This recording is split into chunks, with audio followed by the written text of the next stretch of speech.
What I'm seeing right now with this war on policing, there's a lot of cops that they're second guessing themselves about whether this is worth it or not.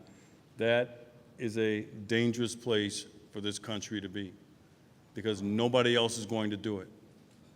We don't see the blowhard politicians down there doing it, policing these crime-ravaged neighborhoods. It's only the American police officer, and once they take a step back, because we're not going to give up. We're not going to give up on our communities. But you're not seeing as much assertive policing that you've seen in the past.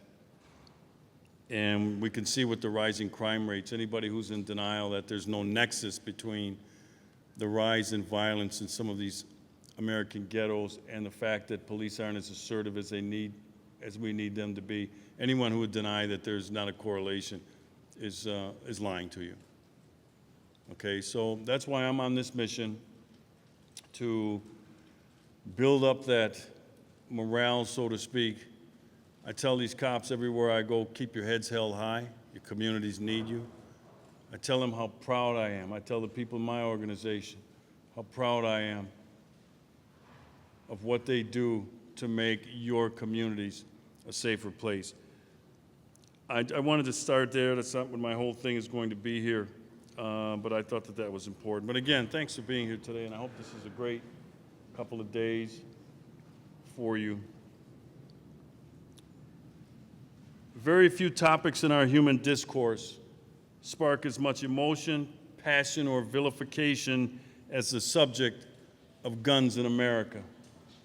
Why?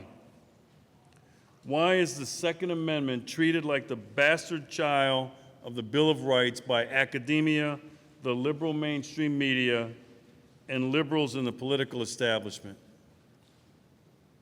It's not about reducing mass murders. It's not about street-level violence. Heck, it's not even about gun control. Folks, it's about power, political power. It's about government control over our lives. The anti-gun bigots on the left realize that in order to grow a more centralized government, they have to defeat several powerful citizen-based organizations. These anti-gun zealots realize that to win a political argument, you need two things. You need a common enemy, and you need a common language. To the anti-gun left, the common enemy is the United States Concealed Carry Association, the National Rifle Association, and other gun-supporting groups like the Gun Owners of America. And the common language of the anti-gun movement is that guns should be outlawed and that only government should have them. The gun-supporting advocacies like USCCA are our lobby on Capitol Hill and in state legislatures guarding our Second Amendment rights 24/7 and protecting you should you need or have the need to defend yourself. See, in politics, if you're not a part of a special interest group, if you don't have a powerful lobby, you can't get a seat at the table of power to participate in the discussions. As sheriff, I took an oath to defend the United States Constitution. The Constitution does not come a la carte. It is all-inclusive. And when we start down the road of picking apart the Constitution to fit a certain political agenda, we are headed toward a very dark place called government tyranny. While there are so many attacks on our Second Amendment right to keep and bear arms, what's interesting is that this is a recent phenomenon. For most of our nearly 240 years as a constitutional republic, the right to keep and bear arms was never seriously questioned. It has only been in the last 30, 40 years that this inalienable right has been challenged. We have been conditioned by freedom-loathing gun haters away from gun ownership or even gun possession. You can go all the way back to early man, where weapons were used against threats as a matter of survival and to provide sustenance for daily existence. Like everything else in life, technologies emerge, and thousands of years later, that weapon became a gun, a firearm, but the need to defend oneself against threats remained the same. In 1775, here in the New World, a group of renegades we call the Founding Fathers, the framers of the Constitution, understood the threat posed by a strong centralized government. So they created this idea of self-rule around a document that strictly limits the power of government and places the power with the people, the individuals, and with the states. They understood that government tyranny was a natural output of government, so they included safeguards. They knew that only an armed citizenry could keep government in check. Folks, it is a historical truism that in the 20th century, Nazi Germany's use of firearms registration laws to confiscate weapons from Jews rendered them defenseless from attacks.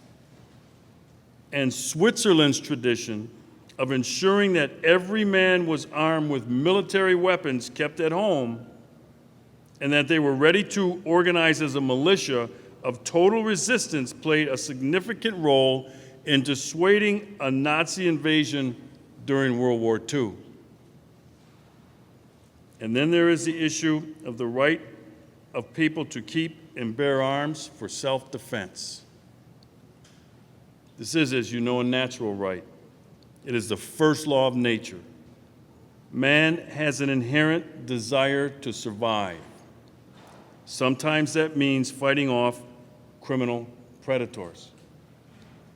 Let's look at an instance of government tyranny that occurred not that long ago. Let's visit the issue of slavery that included my ancestors. Slavery is government tyranny. Government knows all too well that the first step to enslaving anybody is to disarm them. One of the hallmarks of slavery was that it was illegal to arm slaves or for slaves to possess weapons. Why? So that the slaves could not defend themselves during escapes or against mob violence and lynching. The 13th Amendment only freed the slaves on paper. Only the ratification of the 14th Amendment, ordering that the Second Amendment applied to the states as well, allowed newly freed slaves to arm and thus defend themselves against the ongoing mob violence, kidnappings, and lynchings. My ancestors fought hard and shed blood for the right to keep and bear arms for self-defense, and I am not going to cede that right over to the federal government or any other level of government for that matter, and neither should you.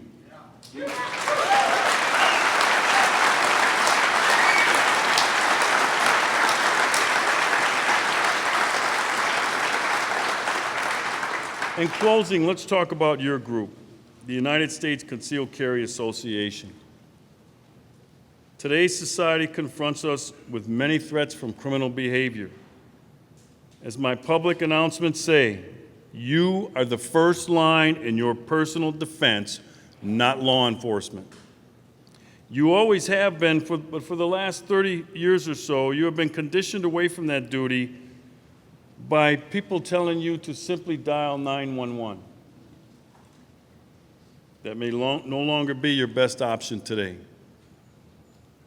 CCL holder Amanda Collins shared her painful story with me about being raped by a gun-toting criminal on the University of Nevada, Reno campus after attending class one night as she walked back to her car 50 yards from the campus police station.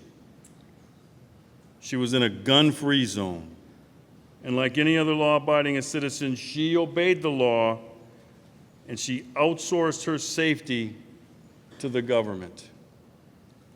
Unfortunately for Amanda, the rapist did not abide by the gun-free zone order. He grabbed her at gunpoint, threw her to the ground, and ordered her not to scream or he would kill her, and he violently raped her. How did 911 work out for Amanda? It didn't. She found out that when seconds mattered, the police were minutes away. She also learned that the only person safe in a gun-free zone is a gun-wielding criminal who could care less about the law. Don't let anybody tell you to outsource your safety to the government. Defend yourselves in ways most advantageous to you, and then dial 911. Your life may depend on it. Handle that firearm. Practice and become proficient with it. Know its capabilities and its limitations. Take time to learn the safe handling and storing of the weapon. A gun in the hands of a law-abiding citizen is not a threat to society at large. It is only a threat to the criminal in an ever-expanding federal government hell-bent on obliterating your right to keep and bear arms. So here's what we need to do. We need to band together with every gun-supporting lobby in America and pressure the GOP-controlled Congress to make it a priority in their legislation to pass federal concealed carry license reciprocity in the United States.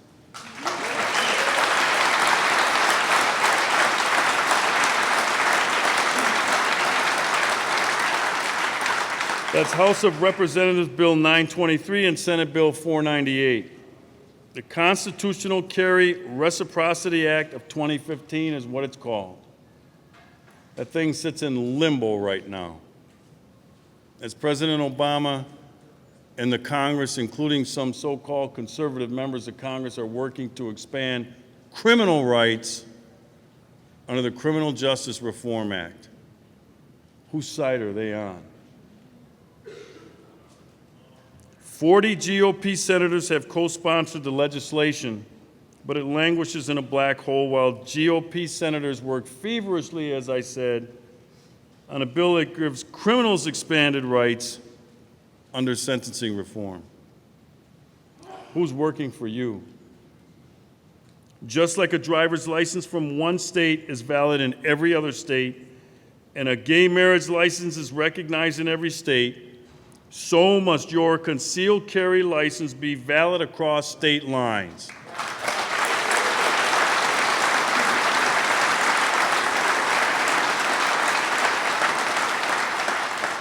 No other constitutional protection ends at the border of your state of residence.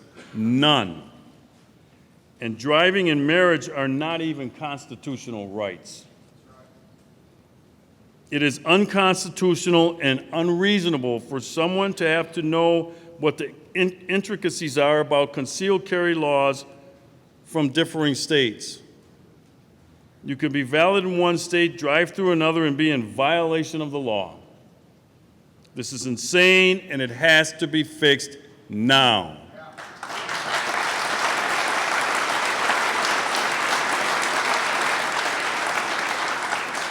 Call or email your congressional member now and demand passage now so that your Second Amendment right to keep and bear arms through your concealed carry license is recognized in all 50 states, just as the 14th Amendment did for newly freed slaves.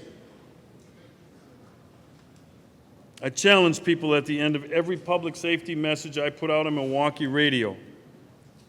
They end by me asking, "Can I count on you?"